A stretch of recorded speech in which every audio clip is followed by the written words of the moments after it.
여러분 평안하십니까? 오늘도 말씀과 함께 주님의 은혜 가운데 거하시기 바랍니다. 오늘 말씀은 이사야 28장 1절부터 13절입니다. 오늘 본문은 열방들에 대한 심판 선언이 끝나고 예루살렘과 유다에 대한 선포가 새롭게 시작되는 장입니다. 먼저 오늘 본문의 시대 상황을 잠시 살펴볼 필요가 있는데요. 이제 유다의 12대 왕 아하스의 통치가 끝나고 13대 왕 히스기야가 통치하는 시대에 접어들었습니다.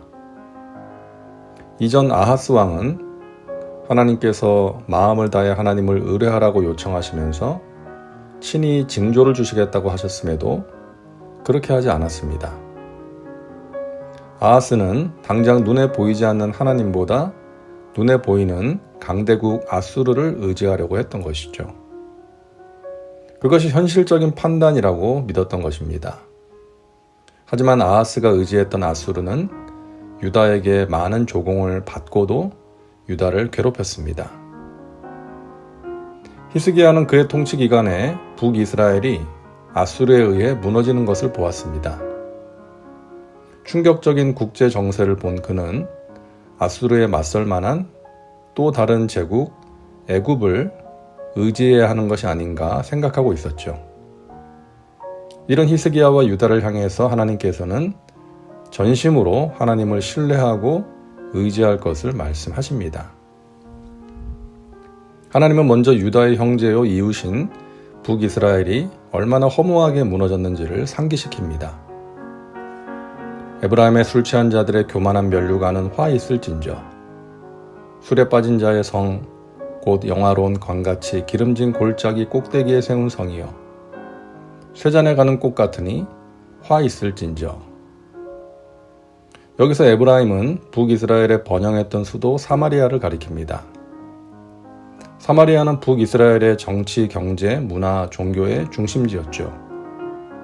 주변은 비옥한 토양으로 둘러싸여 있어서 질 좋은 농작물을 생산하고 있었습니다. 그래서 사마리아를 영화로운 관과 같다고 말씀합니다.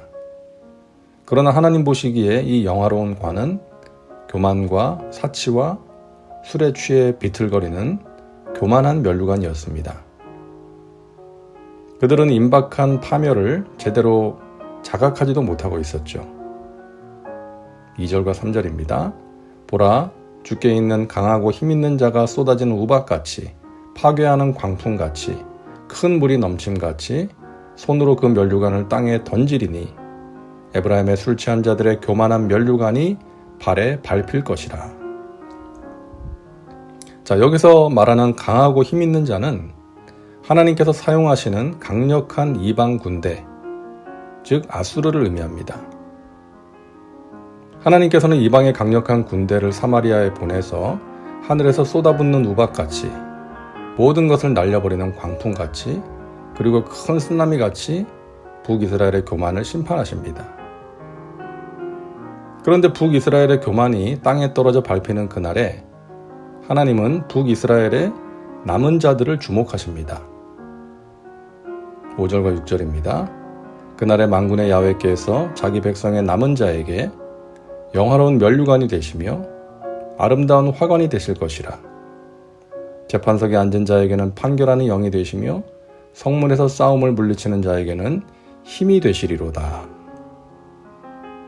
북이스라엘의 남은 자들은 하나님만이 이스라엘의 진정한 구원자라는 것을 신뢰하면서 그의 구원을 사모하며 기다리는 자들입니다. 하나님께서는 이들에게 사마리아가 영화로운 관이 아니라 하나님이 친히 영화롭고 아름다운 면류관이 되실 것을 선포하십니다. 뿐만 아니라 판결하는 영이 되시고 그들의 힘이 되실 것을 말씀하십니다. 자, 7절부터는 유다의 죄를 지적하시고 그에 따른 화를 선포하시는데요.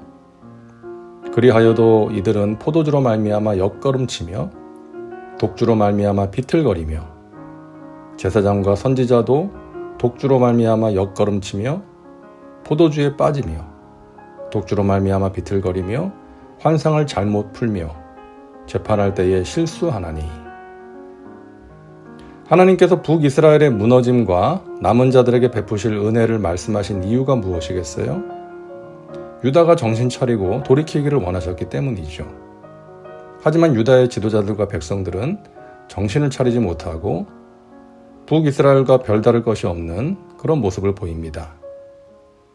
포도주와 독주에 취해서 비틀거리고 영적 지도자들은 하나님의 계시를 잘못 해석하고 재판할 때 실수를 합니다.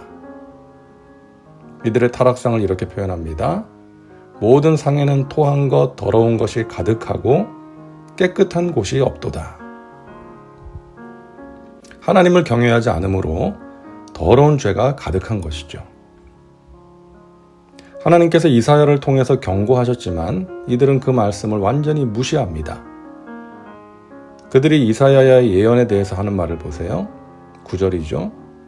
그들이 이르기를 그가 누구에게 지식을 가르치며 누구에게 도를 전하여 깨닫게 하려는가? 저 떨어져 품을 떠난 자들에게 하려는가? 유다의 지도자들이 말하는 거예요. 도대체 이사야가 누구이기에 감히 우리에게 지식을 가르치고 도를 전하여 깨닫게 하려는 것인가? 라고 비난하는 것입니다. 자신들은 알 만큼 알고 있으니 더 이상 가르치려 들지 말라는 것이죠. 자신들의 죄를 지적하며 회개하라는 그런 유치한 소리 하지 말라는 것입니다. 10절을 보세요.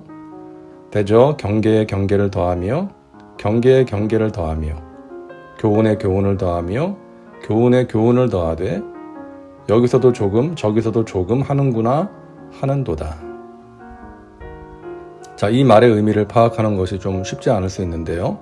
이 구절은요, 부모나 선생이 아이에게 말을 가르칠 때에 반복적으로 하는 말을 흉내낸 것입니다.